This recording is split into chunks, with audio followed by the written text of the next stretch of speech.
Right. Well, the continued journey to focus and attention, right? I'm happy for spring. All right. So sit up straight and tall. Just like notice for a while. Just notice your breath. Make it be casual, not with like so much intent. There are all different gradations of attention, right? Some of which are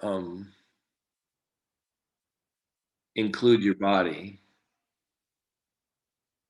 right? But at first, one of the ways to really focus your attention, and I don't mean into a narrower band, I mean like allow all of what you are to come into attention, because that's the goal of asana,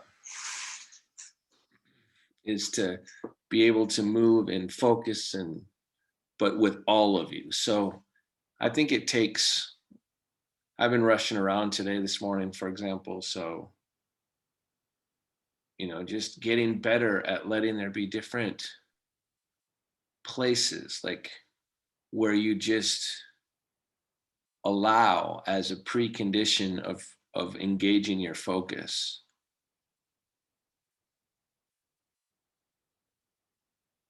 So just notice your breath, and especially lengthen your exhalation. Let your exhalation, be aware of your exhalation. Don't even lengthen it, just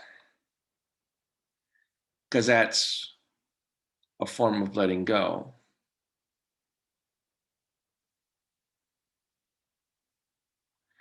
So these next few breaths that are a little bit more focused on exhalation,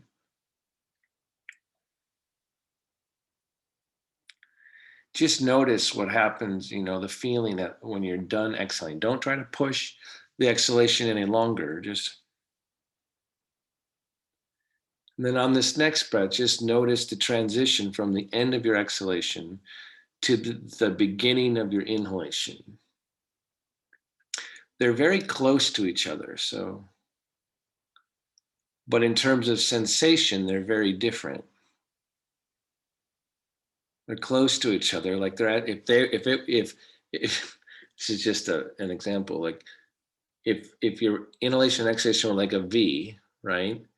This being your exhalation, the inhalation would start very close to where, right? So they're not that different, except they feel way different. So just pay attention to that transition and how great it is to be able to inhale, especially when you let more of you come into the exhale. I think it's much easier to exhale your way into discovering more of you, because the inhalation can only consciously invigorate what's actually been felt, right? So again, you're softening your jaw, the inside of your mouth. This is even before asana. And you're watching the change of energy and direction from the inhalation. So you're just going back and forth. Don't forget, the profundity is in the simplicity, not in the complication. And at least the way that I practice yoga and like to teach it, I'm interested in the profundity, not the complication. The world, I don't know if you've noticed, the world's complex enough. I need to simplify by my home.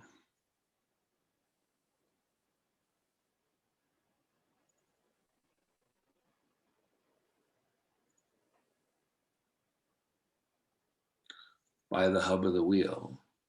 Now, one of the things is not to get bored by simplicity,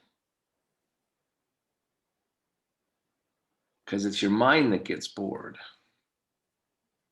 And that's part of what you're trying to train in asana, is to have your mind actually be able to stay alert without judgment.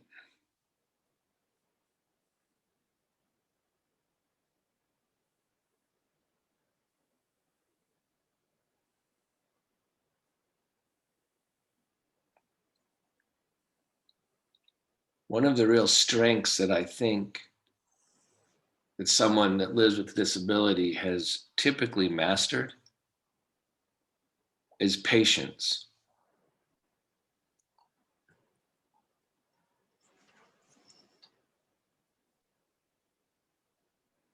It's a powerful ally. Don't get bored.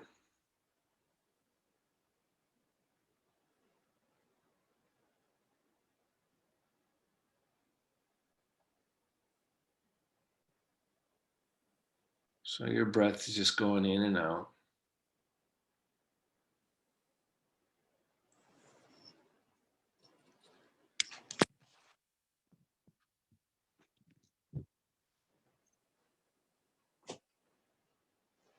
It's really hard not to like expect into the future. Like, when's the asana class going to start? When am I not going to sit here in what seems like the time, the time before?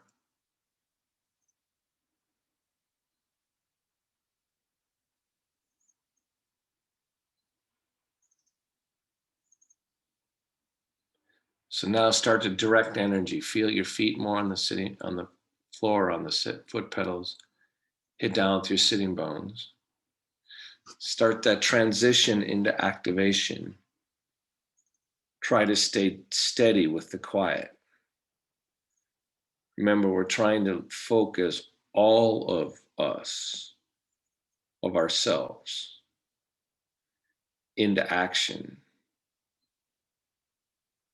So much of you resides in what's intangible. Stay grounded.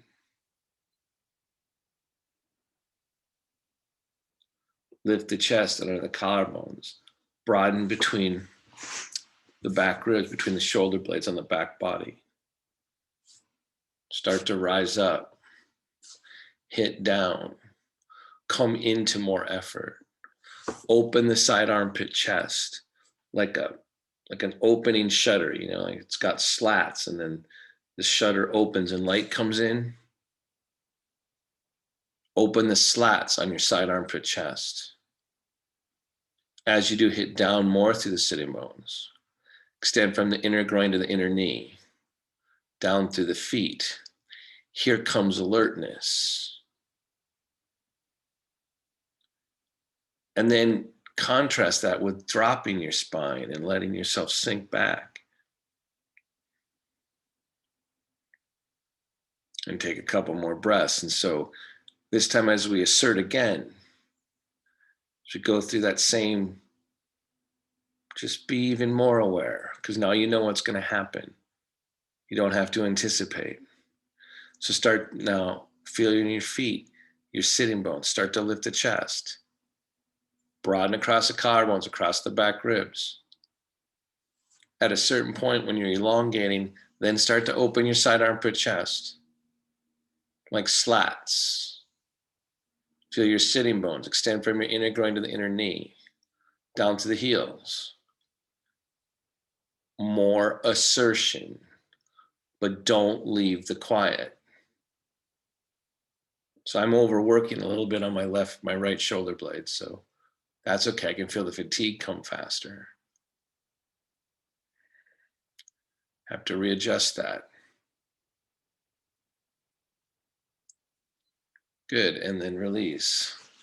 Lean forward or put your hands on the table. Right? I want you to, again, just first just come forward and let yourself ground. And then I'm going to put my hands on the table.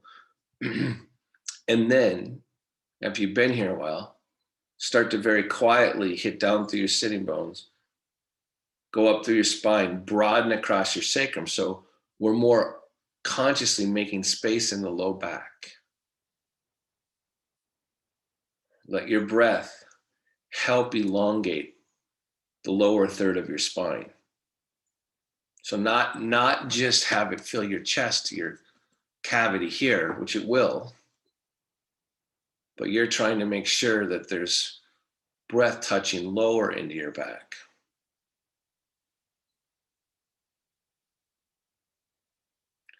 As you do, find your sitting bones in your feet again. So we can have more come towards your back, your lower back.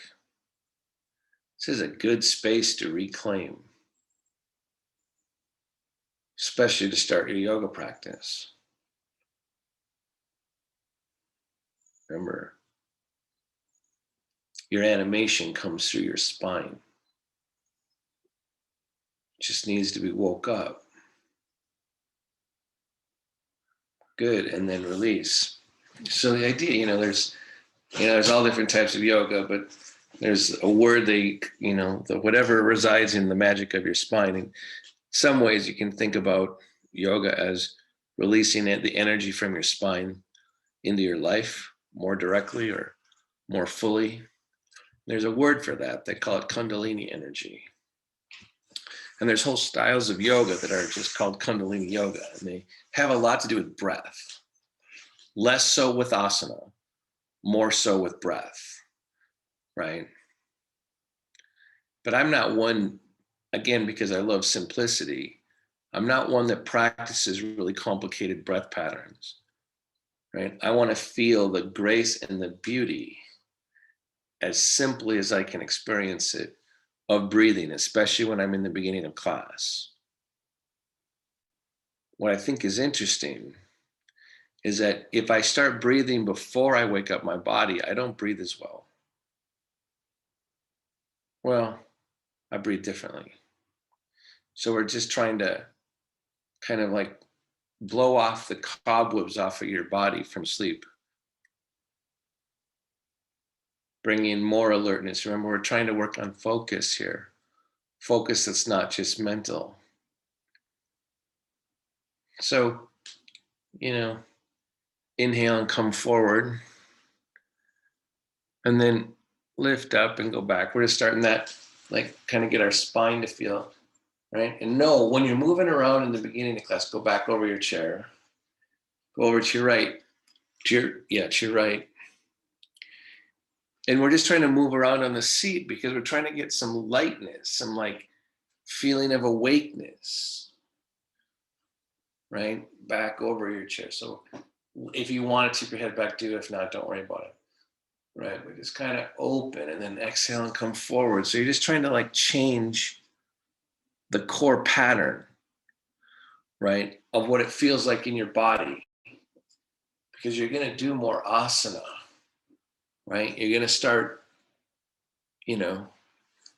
moving with more clarity. And so we're just trying to like use the movement to create a kind of lightness, right? Because not everything has to be so serious, right? And then lift up and feel that, right? Going back and not quite as far. I'm just going to go back and forth. I'm going to add more rhythm to it and come forward. Because for any of us, especially if I was sitting in chairs, it's very hard to wake up the pelvis when you're constantly sitting, right? And in relationship to the legs. And it's amazing. See, one of the real difficulties of standing pose and then being the center.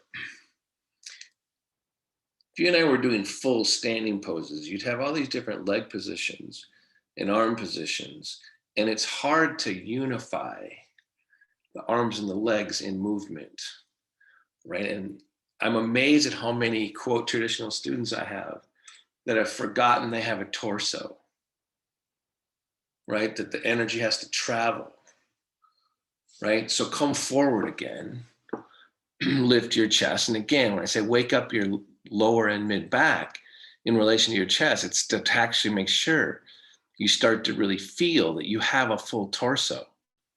Your breath can help. So we're just trying to like create some space, right? And so now this time we're going to add more stretch up here. So just take your arm over your head. So now you got a more physical space and length happening. You're not worried about keeping it straight, right? You're just trying to open it up. But as you feel this opening on your left side, ground through your right sitting bone and foot, right? So you just kind of open it up. And then go the other way. Again, we're just trying to open the intercostal muscles, the muscles between your ribs. Right? And then as I'm opening on my right side, I'm grounding through my left hip, my left foot, but not too hard. So these muscles, you got muscles between your ribs, and the inhalation is constantly expanding them some. But if you can add being able to open them some, doing enough stuff to open, so if you can get, so that the intercostal muscles need to be supple, right, and responsive. And it takes some practice. So again, you're going over and we're just going to open them up. And so because there's more stretch here, try to let the breath take the stretch and push it a little bit more open.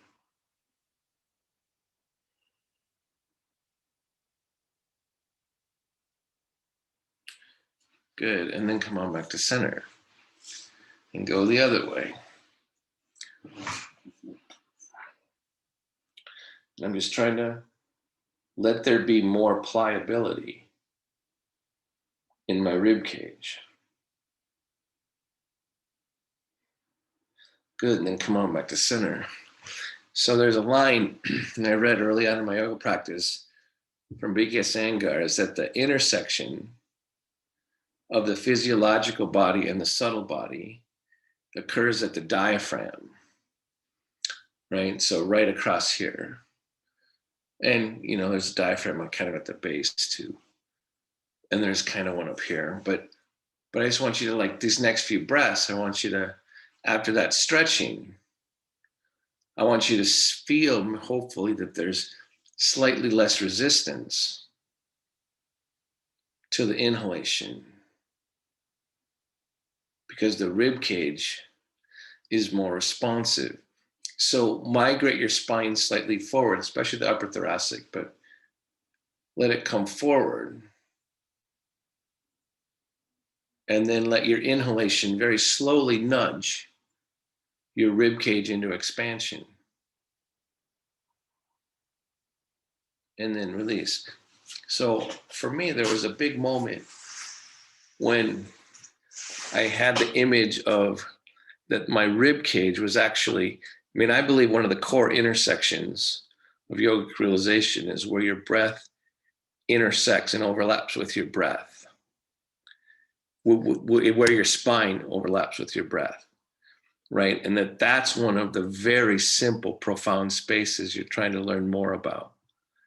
And so when I started to see my rib cage as the thing, because they all attach on the back side of the spine, right? Most of the ribs do, or all of them do actually. And so the idea that that's the fingers of my spine trying to caress and touch my breath. Okay. So that's why I want that where my breath starts to touch my spine, I want to be more receptive, more pliable, even more sensual, not just pliable. So you're watching your inhalation hit into your rib cage and let it, and then watch it and feel it go right into your spine, more on the back side of your spine, especially the inhalation. Good, and then release, and then you're gonna tip back again. So now we're doing something else with the spine, up and over the chair. So I'm not a big back bend. We're not like doing this as a big back bend, a more active back bend. We're just trying to get the spine to open. And the ribs to open with it, and then come forward again. And lengthen. But now as you lengthen right across the mid part of the back, expand across. So I'm leaning forward, I'm lengthening across, and the way I'm lengthening across, I want my inhalation to feed right into that.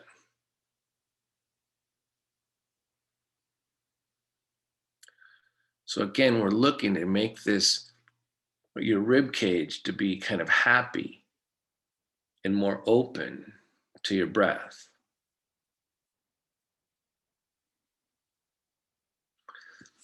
Now again, over. Now be even more attentive to the expansion that happens on your rib cage. Now, even though it's more dramatic on this side, feel your rib cage on the underside, the downside, right? So you're just lengthening, right? So I'm just feeling. Because what happens, and then come on back, what happens when poses get more and more active, we tend to lock down on our rib cage, right? And then don't have the torso connect the arms and the legs as much. So you're just watching your breath this time. Even though this has slightly more sensation, you're breathing on both sides of your rib cage. Lift your chest just slightly. So what you want, and then come on back to center, is that as you learn to elongate your spine, you still, although it won't be as physically able, but you don't want to rob from the expansive part of your rib cage, right? So over again, breathe into both sides of the rib cage. Now what happens when you take your arm up and straighten it, your rib cage naturally isn't as pliable. That's okay, it can't be the same. But you still want your rib cage to be supple. Good. And notice this time, I'm not emphasizing the hard physical work. I'm emphasizing awareness of the rib cage as you're moving and changing positions. Right? So the arms over. You're trying to get your rib cage to receive with the awareness of your mind being part of it. The good news, and then come on back to center. The good news is that even your rib cage is receiving anyway. So lift the chest. I have my hands on my forearms on my legs, right? So I'm good and centered. So I want you to have a good base. So I don't want you to hang your arms off to the side. I want you to make, again, we're trying to do real simple things and not get bored, right? And so now I want you to be centered and notice the next 3 breaths, the interplay between your inhalation and exhalation.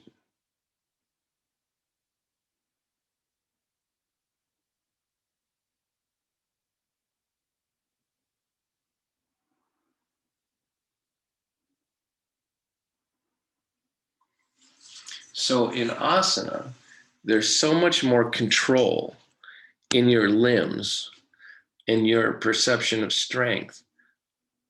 But one of the more important yogic parts is what's happening in your torso, right? The arms are just extensions of the torso, and so are the legs, right? So now I want you to take your legs apart some. So we're just going to try to change different positions of gravity, right? So now your knees are farther apart. And just watch how the way the lift in your chest is different. And again, letting there be gentle nudges and expansions through the diaphragm into the rib cage, into the spine.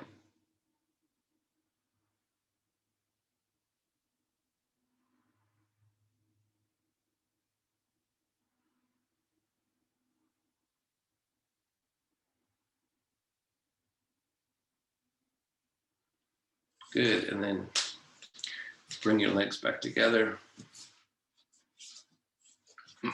Get them equal on the pedals. So now I want you to, we're gonna add a little bit more strength. So take your arms behind your back. All right. I'm grabbing on my wheelchair, but so I'm wanting to, this is a little bit more effort, right? Here's my shoulders forward. Here's its back.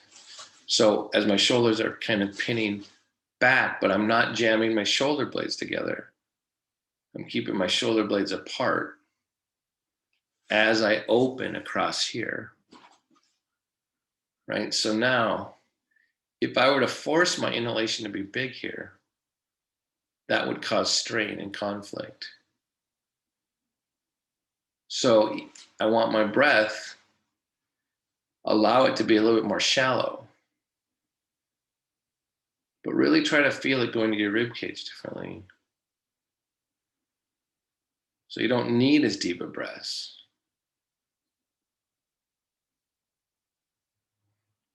But we're watching the ribcage without the arms as evident, with the chest more open. And then drop the chin down some. Go slightly more inward. Keep lifting the sternum, but not so hard that you don't feel the breath touching your ribcage, especially the inhalation.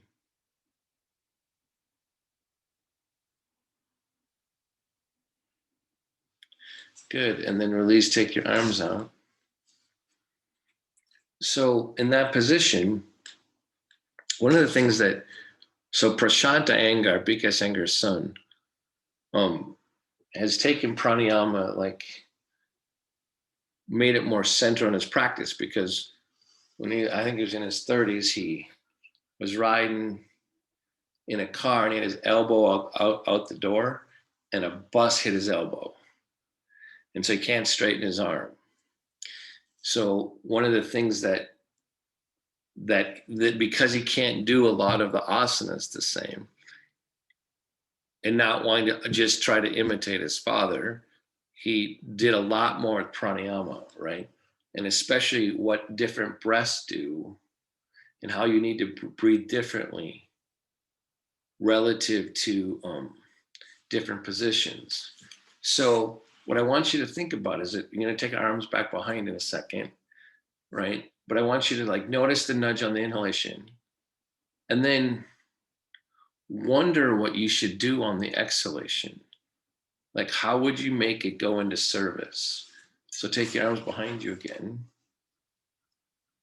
Get this open.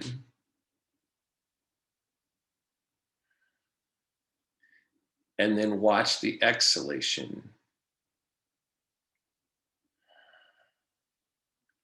I don't know about you, but when I start paying attention, it makes me want to drop my chin more. The exhalation. So I feel the expansion of the inhalation. A humbling influence on the exhalation.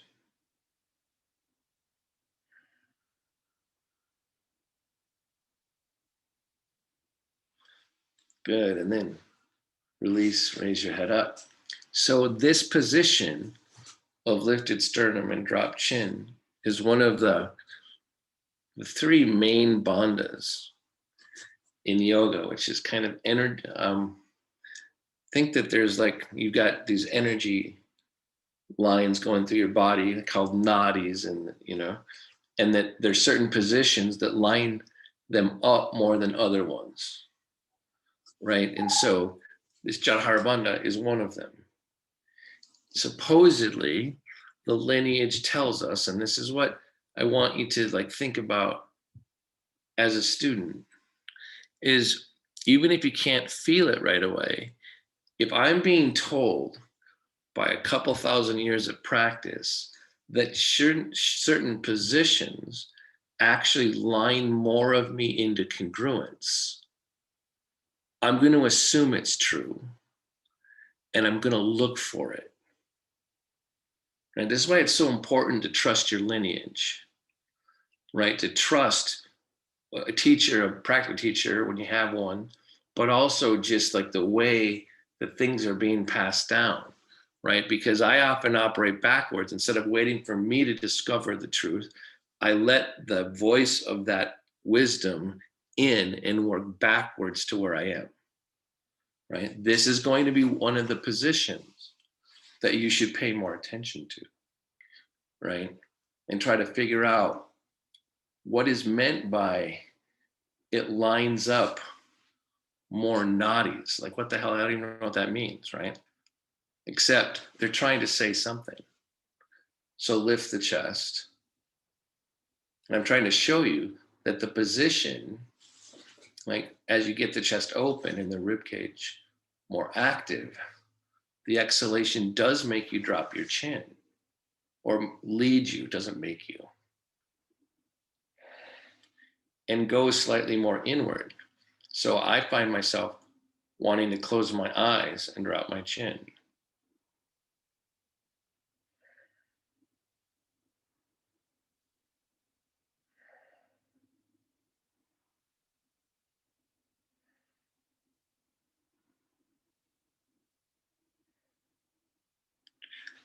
Raise your head up. So last week, I'm pretty sure I taught inversions, right? Like, I did a lot of stuff with shoulder stand. I was sore for a couple of days. I taught that twice last Monday, right? But shoulder stand, the queen of all yoga poses, right, is one of the ways that Bhikkhu Iyengar wants this bandha to be taught, right? To you to appreciate what's happening. So where this class is now trying to take some of the stuff we did last week and trying to bring it more overtly into pranayama or into breathing, right? So again, take this back again. And again, before I start dropping my chin, I'm just trying to feel, make sure I'm lit. Because of my scoliosis and I fall this way, I lose stuff on that side of my rib cage. So we're not doing pranayama, but I'm trying to like get my body to be in optimal position to receive the energy exchange of your breath. So try to breathe equally into each side of your rib cage.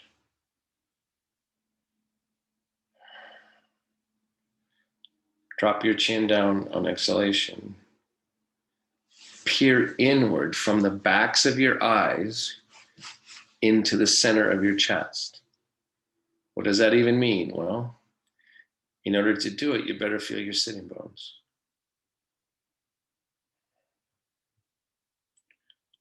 Watch the move inward on exhalation.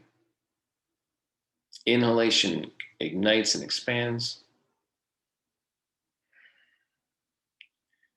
Exhalation drives you inward.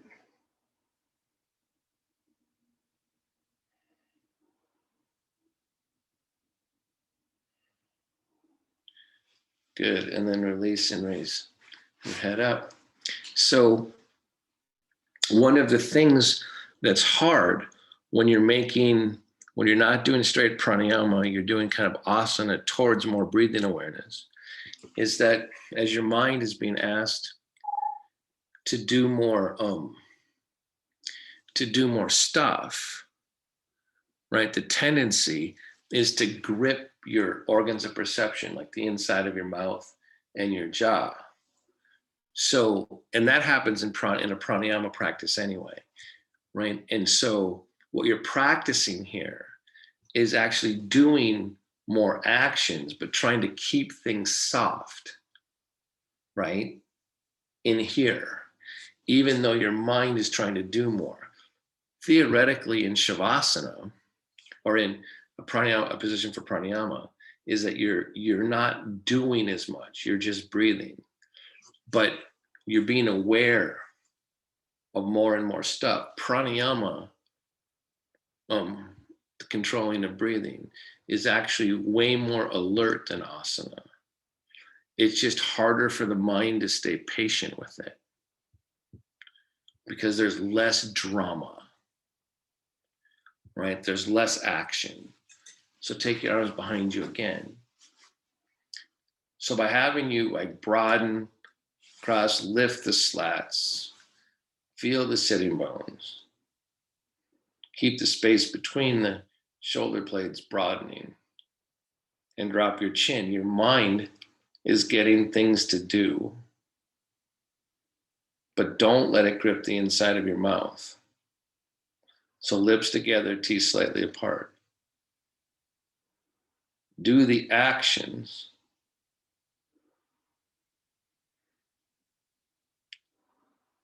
and then let there be the inhalation creating an elasticity in the rib cage, but stay connected to your sitting bones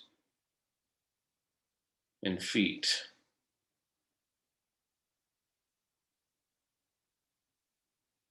Keep the space between the shoulder blades broad.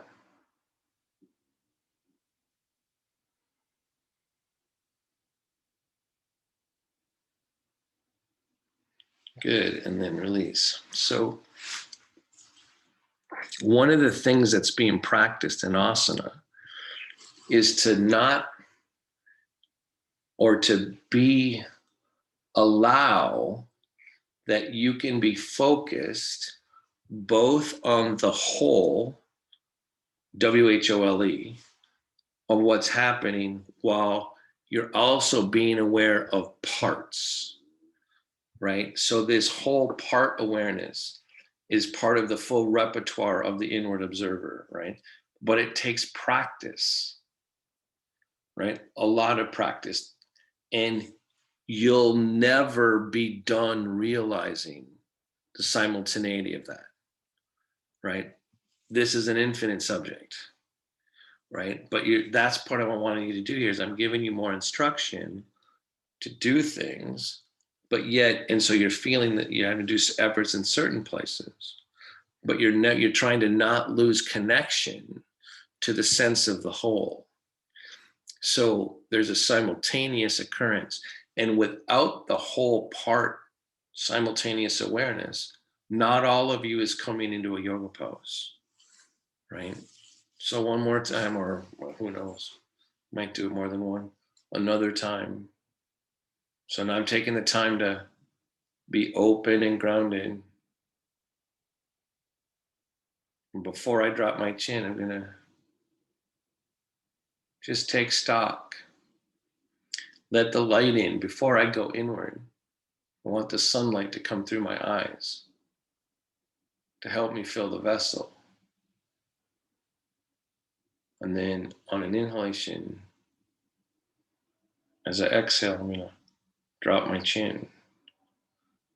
Open the side armpit chest. Find my sitting bones. Keep broadening slightly between my shoulder blades. Hitting down through the sitting bones into the inner heel. All the while feeling the whole. The breath nudging into the rib cage.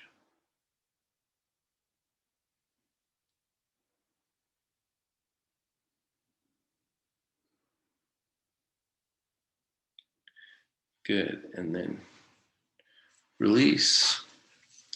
Raise up. So now I want you to come forward again, either onto your forearms on your legs. I'll do it that way. Right, I'll just come down like this. And now I've got a different type of inwardness, and I've got momentum forward. I'm more grounded. The more you can ground around your diaphragm and for your diaphragm, the more supple your breath is going to get. So I'm taking some time to feel each foot, my forearm on each leg. Now I'm going to add some length to my spine, hitting down through the sitting bones and gently lifting the chest. This is all gentle now, right? It's not strain. I'm going to look down and breathe into my rib cage on inhalation. And lengthen my spine on exhalation. Maybe even having the chin come slightly up on exhalation. So I'm lengthening. I exhale from the back ribs more, and my chin naturally goes up just slightly.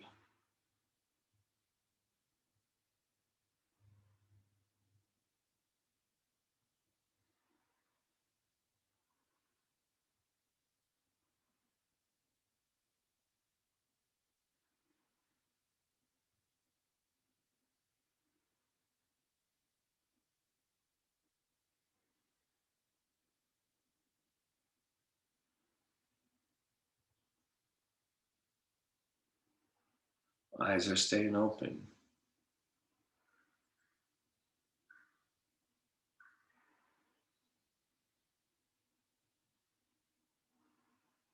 I want to be both inward and out with the light outside of me.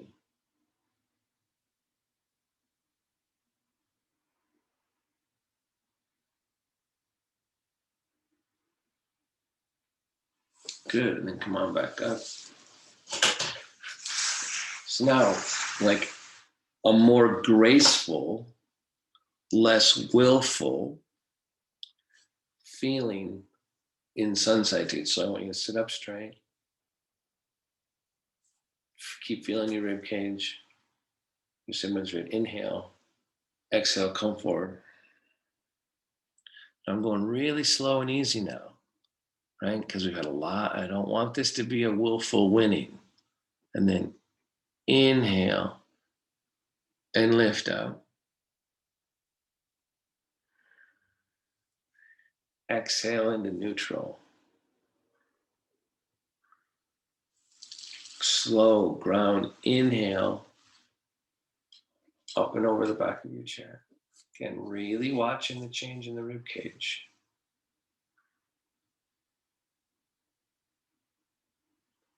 Exhale forward. Come all the way forward. Moving really slow and gentle. Inhale up.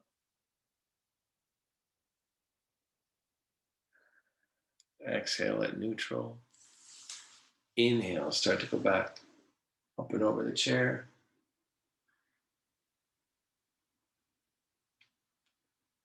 Exhale into neutral.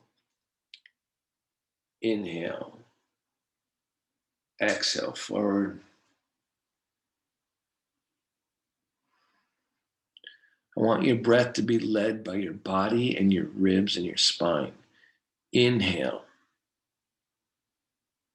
Come back up. Exhale into neutral. Inhale, initiate again.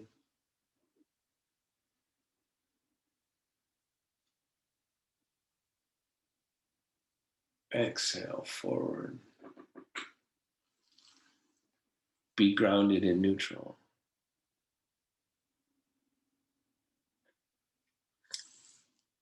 Now I want to bring a little bit more of awareness into your pelvis a little bit. So I want you to put your hands on your knees.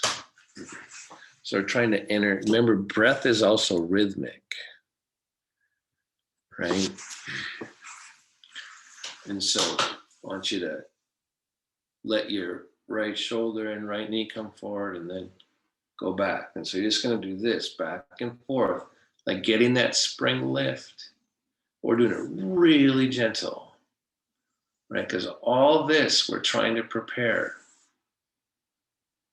to get a couple of good breaths in near the end of class. If you can get a couple of good breaths in a pranayama practice, you've done a really good job. I mean, really good breaths.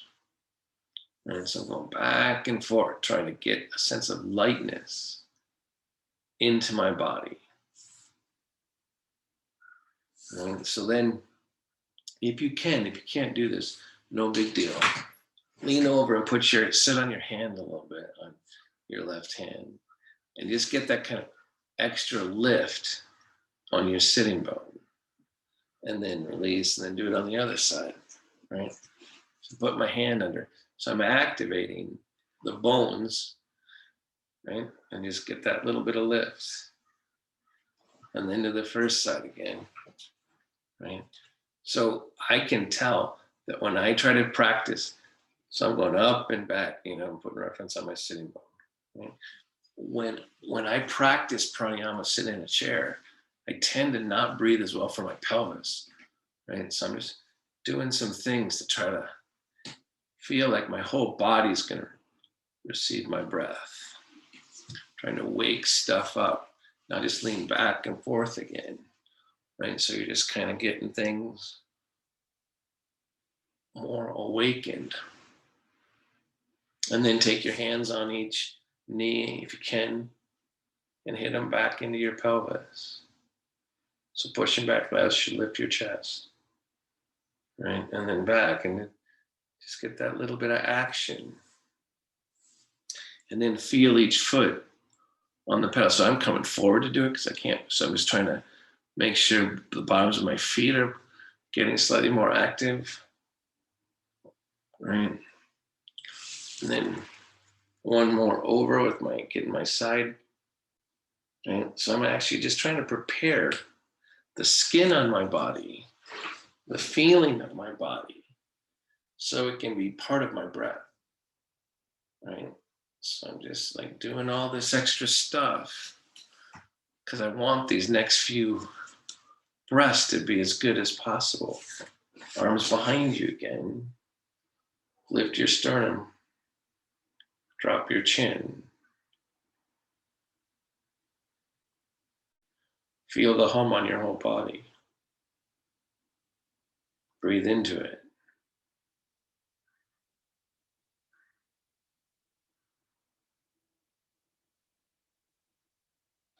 Good, and then release.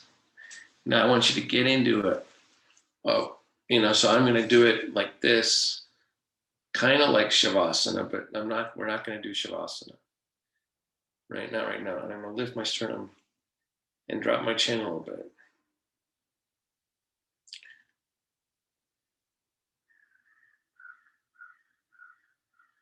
So I really don't want you to try to think about the quantity of your breath, how much you're taking in.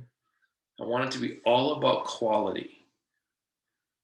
Right, so my sternum's lifted, shoulder blades are dropped, my chin is down. Maybe just slightly activating the lift of the sternum more to feel the ribs, but not so hard that it robs from your breath. So you're making yourself a vessel.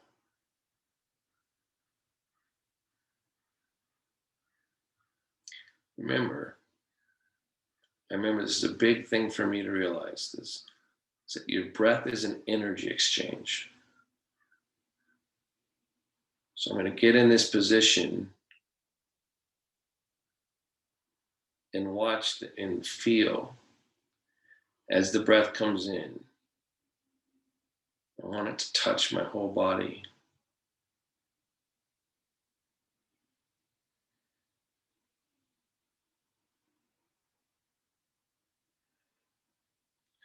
There's all that time with your arms behind you, lifting your sternum, dropping your chin.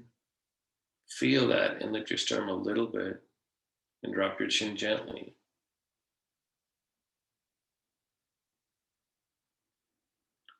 Soften the inside of your mouth, your jaw, skin around your temples.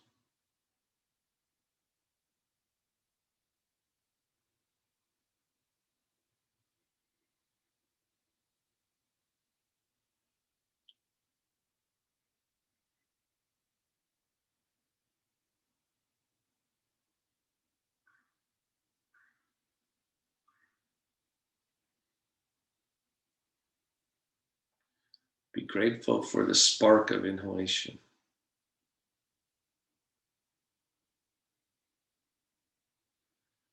Be grateful for the return of exhalation.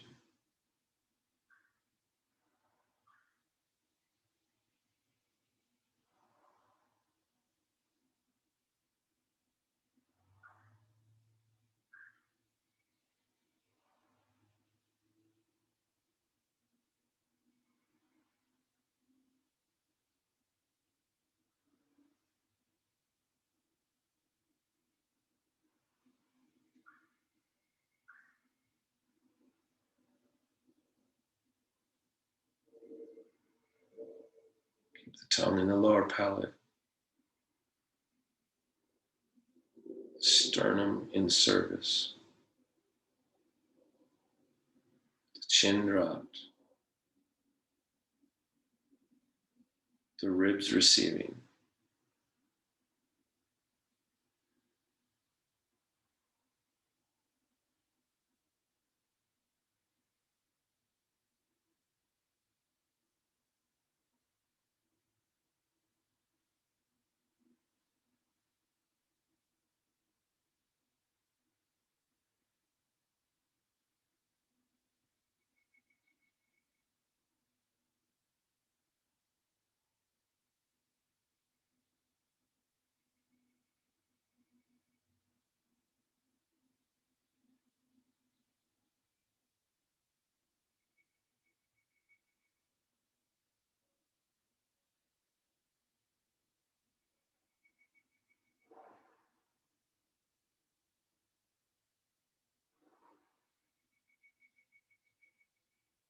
Remember, this is not shavasana.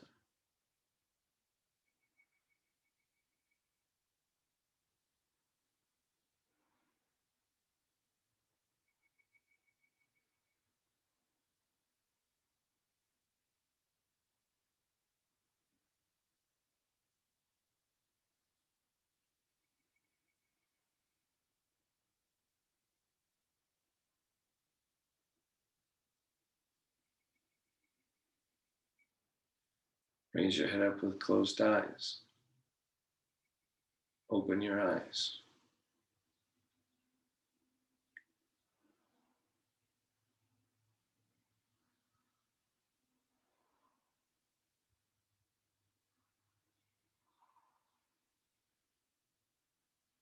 Couple more breaths with more outward awareness.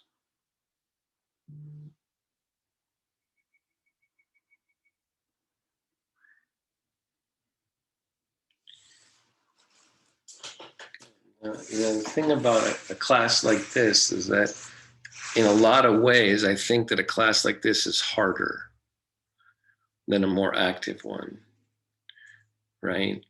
And in some ways, it's kind of easier, but if you think it's easier, you're probably being dull, right? Alert stillness. I remember when I heard Bikasangar say Shavasana was the most alert pose of all the poses. That I went, huh, right? Even when, you get that place in Shavasana where you kind of lose track of time or where you are in space, that doesn't mean you're not alert, right? Don't think of alertness just from coming from your head, right? It's so much more than that, right? So just sit up, because I kind of want you to prepare for all of you to come into Shavasana now, right? Which means you have to kind of be aware. And even when your breath is choppy, there's a level of its connection to what's around you that's always graceful. Coming in and out of quiet.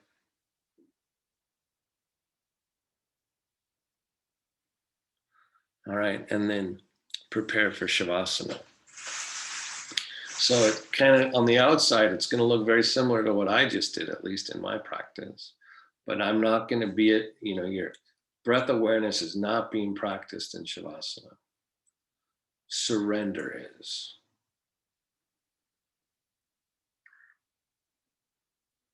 Allowing is. The unity comes from allowing. Stay grounded in your body. So feel your feet, your sitting bones, ever so slight and graceful lift in the chest.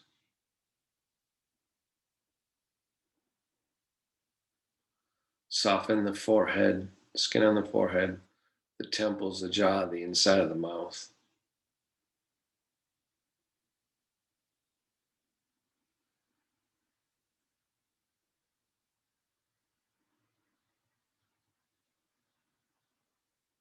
Let go.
Feel your breath.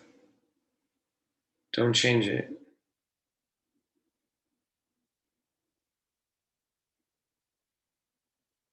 Thank your body.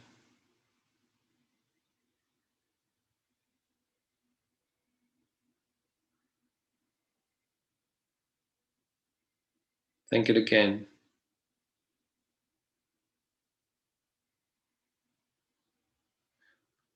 Start to bring yourself back. Slightly deeper inhalation, slightly longer exhalation.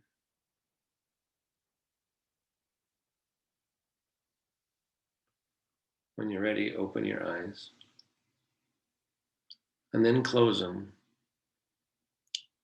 and then choose them to open.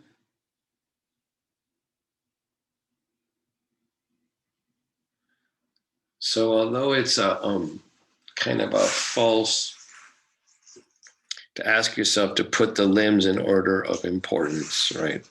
That's kind of a fool's journey. But in general, you'd find from most long-term practitioners that pranayama is more important than asana, right?